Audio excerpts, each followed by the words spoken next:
Hi guys, this is Tarquin, and if you are listening to the soothing sound of my voice and seeing my desktop, it is because I am finally going to do that little introduction to modding tutorial like I've been promising for a while. The music in the background is for a visual aid later on. Now, the first thing that we're going to talk about is Warband Battle Sizer, because if your computer can handle it, higher battle sizes are very, very good and really impact the fun of the game. So it is the simplest thing. I will be including all the links in the description to this video, but you just go in here and pretty much all you do is hit save and exit when you get the battle size to what you want, and then it'll go into the config file and it works. It's really fancy and not at all hard to set up. You might have to choose modules, but I do not think that is the case. I believe it does it all automatically. And next, something a little more complicated, but not terribly much, is TweakMB, and we're going to just go ahead and load it up. Now, the first thing that you do is go to Load Module, and for a Clash of Kings, at least, you go to Flores Mod Pack 2.50 and continue, and you browse for your folder, which, as we all know, is in your Steam apps, common, blah blah blah, into your modules, and we're going to look at 1.5x, which is, of course, my name for my particular tweaks to 1.5. And you see there a huge list of tweaks not supported, and that is unfortunately exactly what happens most of the time. Now, what we're going to do is just take a look at some of the things that I've done. Say, okay, here are the enterprise details that you can tweak. You see right here in this column, you're sort of choosing how much they cost, that sort of thing, overhead cost, number of inputs, all of those things are relevant. Now, these dividers on this screen, the prices input and output, is how I have my payouts to what they are. And this 600, 600 basically gets you roughly double or a little bit more due to the tweaks. And what you want to do whenever you're doing things is you'll just change that number, say, to 500, and then what you would do every time you want to save what you're doing is, well, eventually go and save them. You can leave the screen and it will save what you've done so far. You hit save changes, and actually a better thing to do this on would be on not my module, but I'm just not going to hit the save button. But here are other options. The amount of ammo and things, that's how I changed Jared's to have 6 instead of their default of 3, but you can change everything about the arrow capacity of the various missile weapons.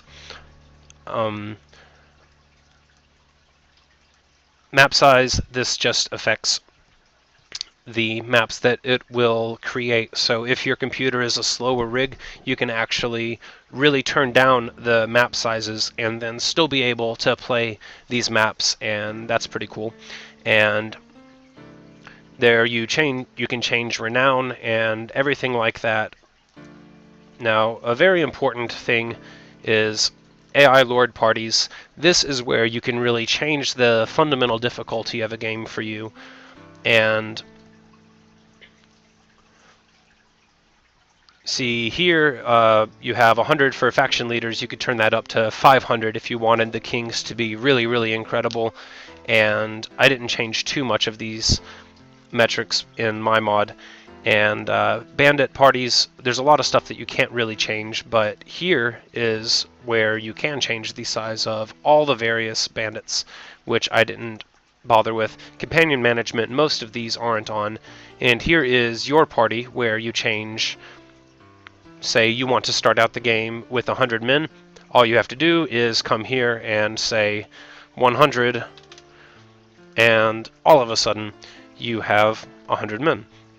And that will be your base. So as soon as you come in out of the box, in addition to your renown or leadership points or whatever, you'll be able to have all of that. And this is where you can change how often you pay and everything like that. Speaking of pay, you used to be able to change your management of the money that you paid your friends, but unfortunately that is no longer possible, as most of these are not. You can change how much you garrison people by in this tweak for 1.5, but not the rest of the wage calculations as you used to be able to do. You can change how people become happy or sad about faction relationships, and change the way that villages like you for doing quests for them, that sort of thing. And there's a lot you can't change, but the great thing about TweakMB is it is pretty much self-explanatory, and all you have to do is set it up, you load the module, and you can change the faction colors here. There's a lot you can do in-game and in Morgs that you can do here as well, but a lot of things that's pretty nice. If you have noticed that stat loss from getting knocked out, you can click that button there and take that out. You can change the behavior of a whole lot of things. I'm not going to go into all of it, but honor loss is another thing that you can get rid of, and you can change your right to rule. So if you wanted to get 100 right to rule for being married or something like that, just to be able to get a character very, very high right to rule quickly for a role-playing scenario. So you wanted to play Daenerys, who actually sold her dragons and came with a ton of Unsullied, and then she can marry whoever and then immediately rebel, and so on. And she would have 100 right to rule because she's Daenerys Targaryen, or whatever. All the things that you want to do role-playing wise. And then here in skills, actually, you can change a lot of things, which is pretty fun. So if you've always thought that, say, persuasion should be a charisma skill, which makes a lot of sense, you would come over here to this box and then just change all of that. The same goes with if you wanted to make power draw an agility skill.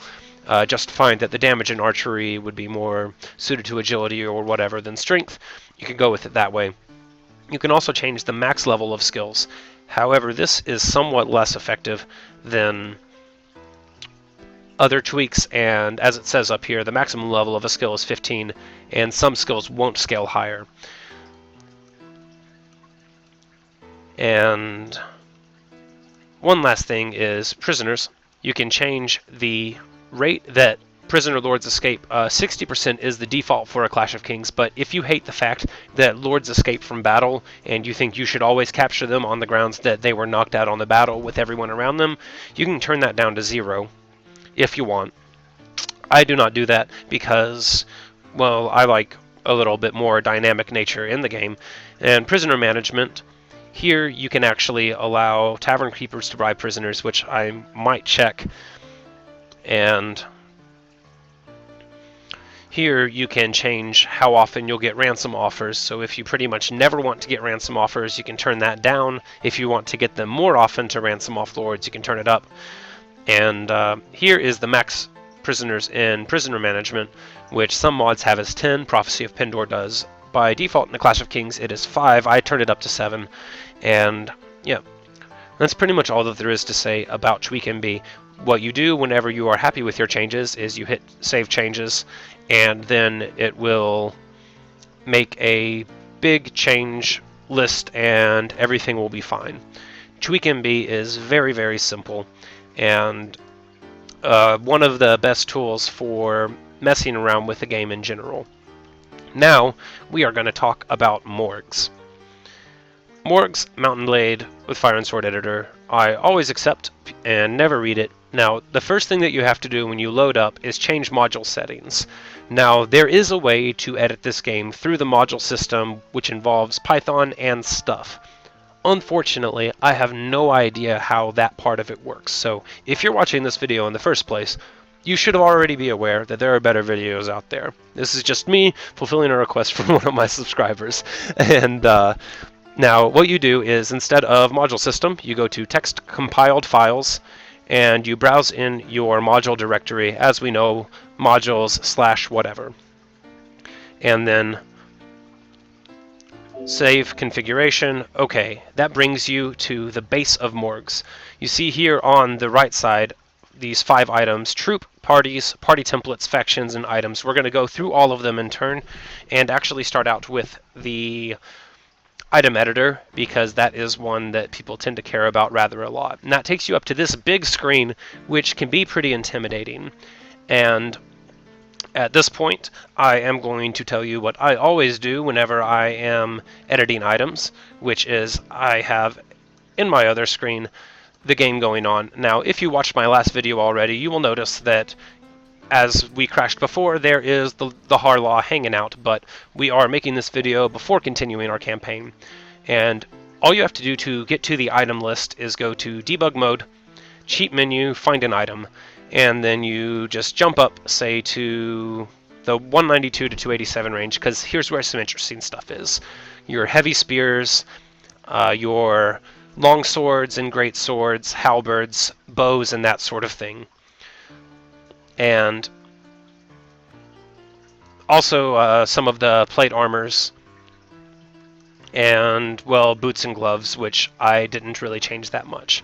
And the iron staff, which I increased and made able to be used on horseback, and a lot of other things.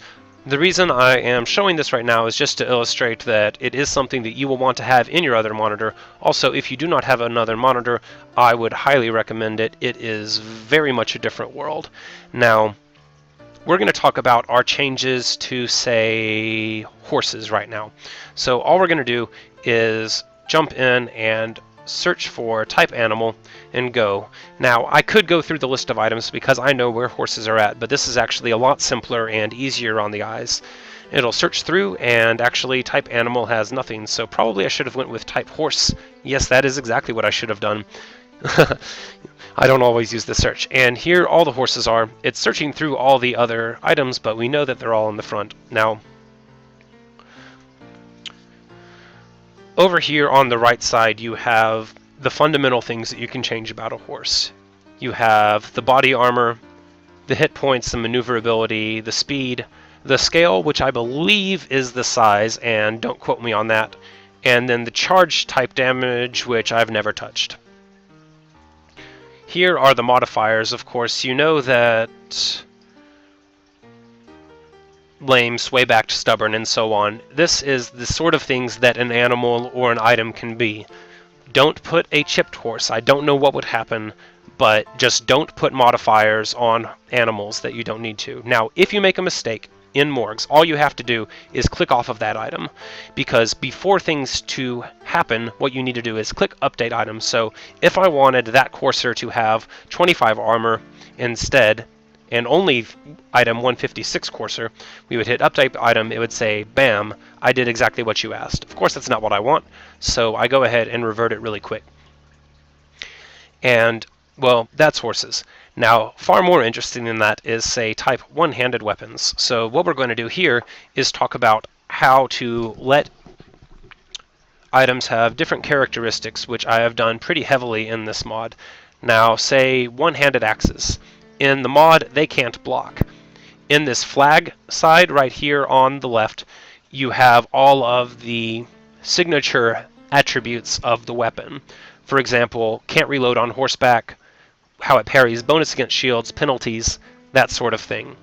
And right here it says no parry. That is what you unclick for all of the weapons that you want to be able to parry. For example, daggers have not had that removed from them, and so that's why no parry is still on there. But axes, the two-handed weapons, even war maces, have no parry and have wooden parry instead to sort of...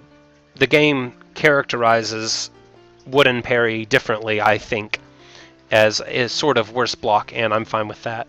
You'll notice that also I left the war mace with bonus against shield, but right here there's crush through blocks, and further on can knock down. Now, those are things that are in the version of 1.5 and are being removed in 2.0, and I totally agree, because blunt damage is already good. Speaking of blunt damage, if we wanted this war mace to do a huge amount of damage, all we have to do is, say, put 55 right there, and now our war mace would do 55 damage. But, of course, that's not what we want. You could also change the type of damage And here you can change all of the different motions. So if you wanted it to be able to thrust like a sword does when you hold it back and then sort of stab forward, you would just click there. And here is where you give your horseback strikes and things like that. And here is where you click on the parries that you want it to have.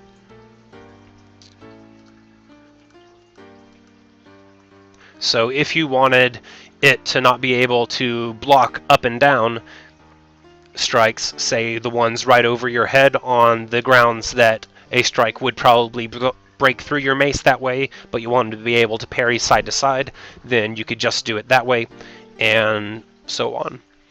Now, there's a lot to say about item editing because, well, it's one of the hugest things that you can do. But I hope this introduction has have helped. But actually, there is one thing I want to talk about first, and that is polearms and how to make a weapon couchable on horseback. Now, I can't tell you how to not make light spears or war lances break, but say click on here, the heavy spear with feathers. That's the spear that Celeste Lawston is always using. And what you do is you go down, oops, see, made a mistake, just click away and it's there. And what you do is come down and you say covers head couchable and fit to head offset lance, and that is these two boxes right here are how you make a weapon couchable on horseback that isn't. And yep, that is just what goes on.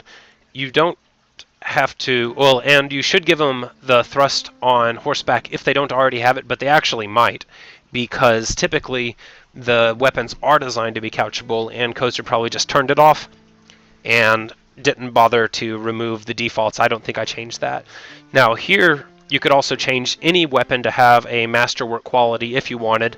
You can change the cost of a weapon, how much it weighs, every aspect of it, the length, the cut and pierce typing damage, of course, as we've said before, and all of the motions. And while it can be very tedious, it is very rewarding. Now, armor is something of a big discussion because the changes in armor values have sort of varied really wildly over the last few mods, but here we see all of the different things. So if you want to nerf the whites, then you can just drop their body armor down to 30 or something like that, and then just do that for all the different spawns of the white bodies. Now, this is why you want your window up beside you. So right now I'm looking at 496, 497, 498. They all say plate armor, but what we can do is just start here. This is 480 to 496, so we'll be able to swing it over really quick just to distract, and we just go down the chainmail until we find the first plate armor. So there we go. 496 heavy plate armor is this plate armor, and thus the ones that follow are the others. And then you can be sure of what you're editing, or actually 493 is that armor, but no matter, I said that wrong, but it still does work out. And then you can be confident, move down the list, and then just in your other window keep the other things in mind. The massive plate armor is this plate armor here. It's called heavy plate armor in game, but we know that it's the massive plate armor. It's what Gregor Clegane and 0 other people wear. And so going to just say, you know, if you wanted to give Gregor Clegane, say, 70 in body armor or something like that, then you can. Now, in fact, Victorian Greyjoy's armor is super fancy. I'm not sure if it's really low in the list or not. But anyway, when you go to the Surcoats over Mail, you could see the individual ones. So if you wanted the Old Town Knights to retain their look but be stronger without having plate armor or anything like that, then you keep it this way. And these item numbers, 840, 845, they'll eventually sort of get pushed into your brain over the important items that you want. Now, that is all for items to talk about. And now, when you're done with all of your edits, you have to hit update every time, of course. So we haven't changed anything about the bride dress, but if we wanted to make the body armor 60, which we do, just to say, bam. And that number right there, if you went into the actual item kinds 1 text file, that would be the number you could change. And that's actually how I made a huge amount of changes before I discovered how to use Morgs, and it's really made my life a ton easier. And you would just hit Save Changes, and it will create a backup in case you've made a mistake. You always say yes, and then bam. It'll create a backup into your folder that's named with the date, hour, and time. And you say, all right, awesome. So right now, the general bride dress, if they try to marry her off and someone tries to stab her at a wedding, she has 60 body armor. That is the effect of that edit. Now, what we're going to do next is... Actually, this has been 20 minutes, which I think is long enough, and I want to get a drink of water and a little bit of a break. But after this, we're going to talk about how to edit armies and factions and troops, and hopefully this has been semi-informative at least. And if there are any questions, of course, put them in the comments. More than happy to answer what I can, or to direct you to another person on YouTube who is much better with computers than I am and could probably answer them better. But thanks for watching this video, guys. I hope it was informative and not a waste of your time. If it was a waste of your time and you already knew how to use Morgs, then you shouldn't have watched this in the first place. But I'm going to go ahead and sign off on this one now, and then when we come back, we're going to edit other faction troops and such.